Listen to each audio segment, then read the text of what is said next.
Hello and welcome, this is Alieska, and in this video we are going to do a quick review of the newly launched gacha game, Might and Magic Heroes Era of Chaos.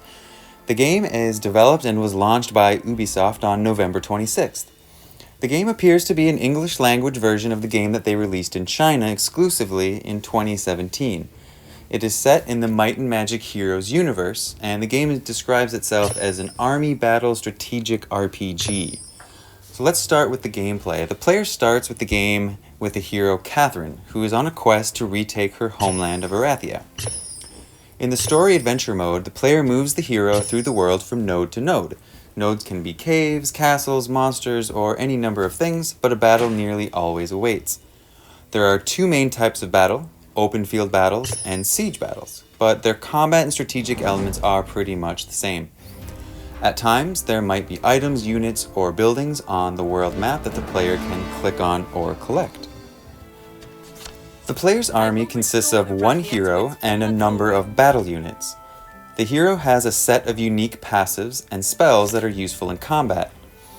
Many heroes can be collected and enhanced, but only one can participate in the battle at a time.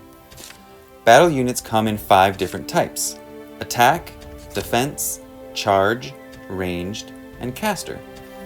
Each class has its own general strengths and weaknesses, and each specific unit has its own equipment, skills, bonuses, and star level. The number of units a player can take into battle is determined by the player level. Before battle, units are placed strategically on a 4x4 grid. Each type of unit has restrictions on where it can be placed. In PvE, opposing force placement can be seen, but not in PvP. Once battle begins, the units move toward the enemy and attack per their prescribed AI. Players can control when and where to cast hero spells, though this can also be put on auto mode. Hero spells cost mana, which is gained steadily as time passes. Might and Magic Heroes has a large variety of game modes, including damage aggregation, AI-controlled PvP, unit, shard enhancement, farming, training, and others.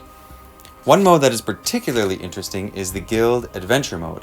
Here, you and your guild mates asynchronously explore a world map populated by NPCs, resources, dungeons, production nodes, etc., and you are also contested by other guilds, so it's a form of guild versus guild PvP adventure mode type thing. It's pretty cool.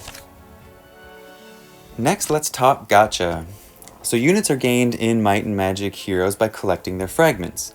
The number of fragments required for recruitment varies from unit to unit. Unit fragments are acquired from quest, login, or mission rewards, guild donations, and from the gachas. So there are 2 gachas that don't have names, so I will call them the blue gacha and the gold gacha. You'll know which is which. Pulling the blue gacha requires blue keys, which are gained via missions, quests, and daily rewards. The blue gacha is what would be normally called like the basic gacha or the normal gacha. It contains units, unit fragments, and various enhancement currency items at the following rates.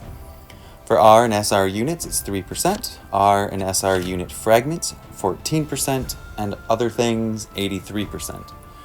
So pulling the gold gacha requires harder to find golden keys or the premium currency crystals. The gold gacha contains units and unit fragments at the following rates. For SSRs, it's 1.41%. For SRR, it's 5.5%, and SR or R fragments are 93.09%. So these rates are a little low compared to a lot of the gachas that are being released at the moment.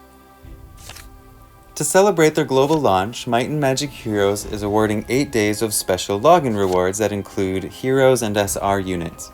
They are also running a launch carnival, which is a special set of missions with exclusive rewards that runs for 7 days. Now it's time for the big question: should I play this game? Well, here is my quick answer.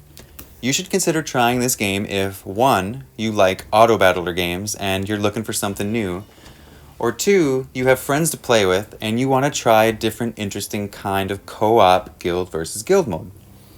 Now you can probably pass on this game if 1. You are a fan of the original Might and Magic and its gameplay. You will not find that here. This has a Might and Magic skin, but it is a gacha game and an auto battler at heart. Or 2, you don't like how low the gacha rates are. As a more detailed summary, Might and Magic Heroes Era of Chaos is a hero and unit collector and an auto battler. The many options for heroes and units, their strengths and weaknesses, the battlefield AI, and their strategic pre-combat positioning all combine to make gameplay rather interesting and engaging despite its hands-off nature. The Guild Adventure mode, where you work with your guildies to explore a special map and take on other guilds, is especially unique and has potential to be interesting. Now, the game has gotten a lot of very negative feedback in reviews, which I think is in large part due to the game's divergence in gameplay from its franchise predecessors. I don't really feel like it quite deserves such low ranks, and if you don't go into it expecting an old Might and Magic game, you might find a game worth playing. Now, that being said, there is nothing really exceptional here, and it doesn't surpass some of its more popular competition. This is an average title that will interest some, but isn't likely to pull people away from games they are already enjoying. Alright, that is it for me and for the review. This is Alieska. I hope you enjoyed your time here. Take care. See you next time.